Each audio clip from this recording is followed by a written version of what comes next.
ওঙ্কার বাংলা ডিজিটালে আমি সহেলি। এই মুহূর্তের খবর হলো, বিশ্ব মঞ্চে সন্ত্রাসী পাকিস্তানের মুখোশ খুলতে কেন্দ্রীয় দলে অভিষেক বন্দ্যোপাধ্যায়।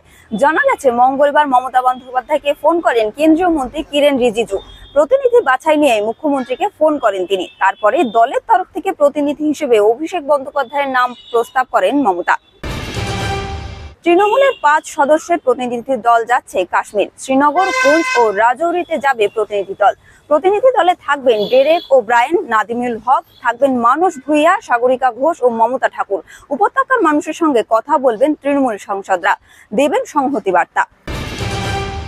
সংশোধিত ওয়াকফ আইনকে চ্যালেঞ্জ করে দায়ের হওয়া মামলা নিয়ে মঙ্গলবার সুপ্রিম কোর্টে শুনানি। এদিন কিছু অন্তর্বর্তী নির্দেশ দিতে পারে সর্বোচ্চ আদালত।